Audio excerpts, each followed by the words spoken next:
Ang mabuting balita ng Panginoon ayon kay San Mateo. Umuwi siya sa kanyang bayan at nagturo sa kanilang sinagoga. Nagtaka ang mga nakarinig sa kanya, kaya't kanilang itinanong, saan kumuha ng ganyang karunungan ang taong iyan? Paano siya nakakagawa ng mga himala? Hindi ba siya ay anak ng isang karpintero? Hindi ba si Maria ang kanyang ina at sina Santiago, Jose, Simon at Judas ang kanyang mga kapatid? At taga-rito rin ang kanyang mga kapatid na babae, hindi ba? Saan kaya niya natutuhan ang lahat ng iyan? At siya hindi nila pinaniwalaan. Kaya't sinabi ni Jesus sa kanila, ang isang propeta ay iginagalang kahit saan, maliban sa kanyang sariling bayan at sariling sambahayan. At dahil ayaw nilang maniwala kay Jesus, hindi siya gumawa roon ng maraming himala. Ang mabuting balita ng Panginoon. Word of the day. Hear what God has to say.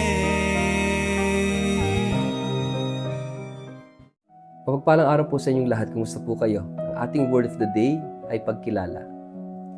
Minsan ang pinakamahirap tanggapin ay hindi natin kilala, kundi ang akala nating kilala natin.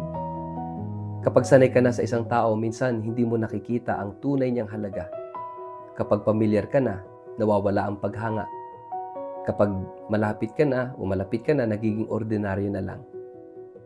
Naranasan mo na bang may taong matagal mo nang kilala pero hindi mo napansin kung gaano siya kahalaga hanggang sa huli? Sa ating ebanghelyo ngayon ayon kay San Mateo, bumalik si Jesus sa kanyang sariling bayan. Nagturo siya, humanga ang mga tao, pero sa huli, hindi sila naniwala. Bakit? Dahil akala nila, kilala na nila si Jesus. At dito natin makikita ang salitang bumabalot sa ating gospel ngayong araw na ito at yung pagkilala. Ngayong kapistahan ni San Jose ang manggagawa. Ang mga kababayan ni Jesus ay nagtataka, saan niya nakuha ang karunungan ito? Nakita nila ang kanyang kapangyarihan, narinig nila ang kanyang salita pero may hadlang. Hindi ba't siya ang anak ng karpintero ni San Jose? Hindi ba't kilala natin ang kanyang pamilya? Ibig sabihin, ang kanyang pamilyaridad kay Jesus ang naging hadlang sa kanilang pananampalataya. Masyado na kasing familiar, ordinaryo na lang. Dahil kilala nila ang kanyang pinanggalingan, hindi nila matanggap kung sino siya.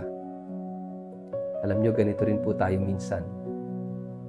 Dahil kilala na natin si Jesus, sa dasal, sa misa, sa tradisyon, akala natin sapat na yon. Pero ang tanong, tunay ba natin kilala si Jesus? Hindi lang sa isip, kundi sa puso.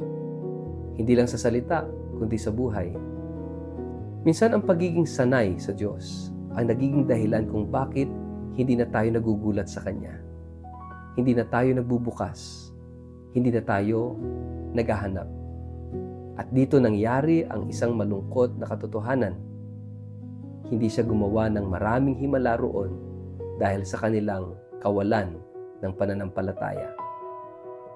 Ibig sabihin, ang kakulangan ng tunay na pagkilala ay nagiging hadlang sa tunay na biyaya.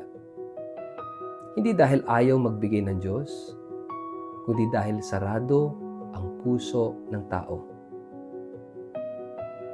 Mga kapatid, ito yung malalim na katotohanan dito. Hindi dahil kilala mo ang tungkol kay Jesus, ay kilala mo na siya talaga. Maaring kabisado ang dasal, pero hindi ka pa rin nakikipagtagpo sa Diyos. Maaari kang nagsisimba, pero hindi ka pa rin nagbabago. Maaari mong sabihin na, kilala ko siya, pero hindi mo siya sinusunod. Kaya ang tanong ay hindi, kilala ko ba si Jesus? Kundi dapat ang tanong natin, binibigyan ko ba siya ng pagkakataon na ipakita kung sino siya sa buhay ko? Dahil ang tunay na pagkilala kay Kristo ay hindi natatapos, ito'y lumalalim araw-araw. At kung sarado ang puso natin, kahit anong gawin ng Diyos, hindi mo ito o hindi natin ito makikita. Mga kapatid, ngayong panahon ng Pasko ng Pagkabuhay at ngayong kapiestahan ni San Jose, manggagawa, inaanyayahan tayo ng Diyos na muling kilalanin si Jesus. Hindi bilang pamilyar, kundi bilang personal. Huwag tayong makontento sa alam ko na. Huwag kang manatili na sanay ka na. Buksan mo ang puso mo. Tulad ni San Jose, laging bukas sa misteryo ni Jesus. Tumahimik para makita ang kadakilaan ng Diyos. Makinig ka sa Kanyang salita na parang unang beses mong narinig. Lumapit ka sa Kanya na parang unang beses mong nakatagpo. At hayaan mong baguhin niya ang iyong buhay. Dahil ang Diyos ay hindi ordinaryo, pero naging ordinaryo siya sa mata ng pusong sarado. Magnilay po tayo. Kilala ko nga ba si Jesus sa aking puso? O nasanay na lang ako sa Kanya, kaya hindi ko na siya tunay na nakikilala? Sa ngalan ng Ama at ng Anak at ng Espiritu Santo. Amen. Panginoong Jesus, patawarin mo ako sa mga pagkakataong akala ko kilala na kita, pero hindi ko binuksan ang aking puso sa iyo. Tulungan mo akong makilala ka ng mas malalim araw-araw. Alisin mo ang aking pagiging manhid at bigyan mo ako ng pusong bukas sa iyong presensya. Naway maranasan ko ang iyong kapangyarihan sa aking buhay. Amen.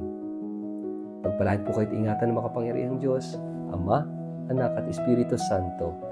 Amen.